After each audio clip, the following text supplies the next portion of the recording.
பஞ்சாப் அணி கேகேஆருக்கு எதிராக 262 ரன் அடிச்சு புதிய சேசிங் சாதனை பண்ணி மும்பை அணியை பாயிண்ட் பின்னுக்கு தள்ளியிருக்காங்க. இந்த மேட்ச்ல பஞ்சாப் எப்படி ஜெயிச்சாங்க, கொல்கத்தா எப்படி தோட்டாங்க, இந்த போட்டில என்ன சம்பவம் நடந்துச்சு அப்படின்னு தான் பார்க்க போறோம். இந்த மேட்ச்ல டாஸ் வெற்றி பெற்ற பஞ்சாப் அணி கேகேஆர் பேட்டிங் ஆட சொன்னாங்க. கேகேஆர் ஓப்பனிங் பேட்ஸ் பண்ணா பிலிப் ஷாட் நிறைய தொடக்கத்துல இருந்து அதிரடியா விளாண்டு பவர் பிளேல 76 ரன் அடிச்சாங்க. அதற்கப்புறம் அதிரடியா விளாண்ட இவங்க ரெண்டு பேரும் சேர்ந்து 10 ஓவருக்கு 138 ரன் அடிச்சு எதிரணி பவுலர்களை கதற விட்டாங்க. இருந்தாலும் 10வது ஓவர்ல 2வது பால்ல 138 ரன் இருக்கும்போது முதல் விக்கெட் நரேன் 32 பாலுக்கு 71 ரன் 4 6 9 பவுண்டரி அடிச்சிருக்கும் போது ராகுல் சகல் போட்ட பால்ல பேஸ்டோட்ட கேட்ச் கொடுத்துட்டு வெளில போயிட்டார். அதிலே விளையாண்ட பிலிப் ஷாட் 37 பாலுக்கு 75 ரன் 6 6 6 பவுண்டரி 202 கிட்ட சைக்கிட்டு இருக்கும்போது சாம் கரன் போட்ட பால்ல போல்ட் ஆயிட்டு வெளில போக அடுத்ததா உள்ள வந்த வெங்கடேஷ் ஐயர் 39 ரன் அடிச்சு அவுட் ஆயிட்டாங்க. ரசூல் 12 பாலுக்கு 24 ரன் அடிச்சு அவுட் ஆக கேப்டன் செய்யர் 10 பாலுக்கு 28 ரன் அடிச்சு சம்பவம் பண்ண ரிங்குசன் 5 ரன்ல அவுட் ஆக கொல்கத்தா அணி 20 ஓவர்ல 6 விக்கெட்ல பிறகு 261 ஒரு மிகப்பெரிய டார்கெட்டை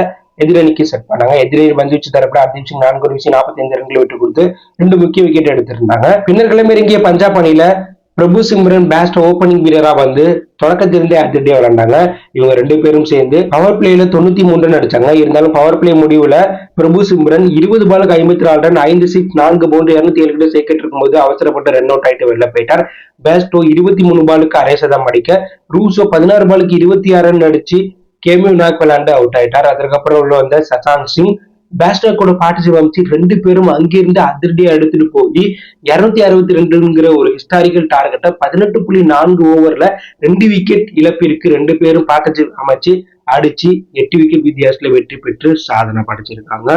இந்த மேட்ச்ல நாட் அவுட் பேட்ஸ் பண்ணா பேஸ்டோ 48 பாலுக்கு 108 ரன் 9 6 8 பவுண்டரி 222 கிட்ட சேக்கெட் வச்சு கிரீஸ்ல இருந்தார்.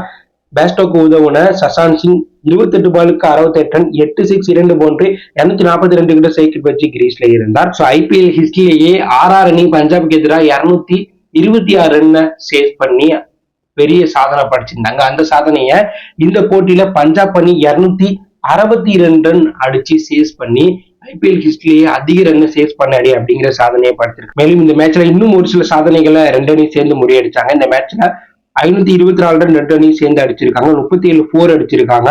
24 6 பஞ்சாப் அணி மட்டும் பேட்டிங் ஆடும் போது அடிச்சிருக்காங்க. ரெண்டு அணியும் சேர்ந்து 42 6 அடிச்சு ஐபிஎல் ஹிஸ்டரியிலேயே ரெண்டு அணி சேர்ந்து அதிக 6 அடிச்ச போட்டியா இந்த போட்டி மாறி இருக்கு. மேலும் இந்த மேட்ச்ல பஞ்சாப் ஜெயிச்சிருக்கிறதுனால 9வது இடத்துல இருந்த பஞ்சாப் அணி 8வது இடத்துக்கும் 8வது இடத்துல இருந்த மும்பை பாயிண்ட் டேபிள்ல 9வது இடத்துக்கு வந்திருக்காங்க. பஞ்சாப் அணி அடுத்து வரக்கூடிய போட்டிகள்ல இதே போல ஜெயிச்சா அந்த அணியும் பிளே ஆஃப் போக வாய்ப்பு இருக்கு. பஞ்சாப் அணியுடைய இந்த ஹையஸ்ட் ஸ்கோர் சேசிங் வெற்றியை பத்தி நீங்க என்ன நினைக்கிறீங்க? பஞ்சாப் அணி பிளே ஆஃப் போக வாய்ப்பு இருக்கா? அப்படிங்கிற கருத்தை கவலை லீவ் பண்ணுங்க.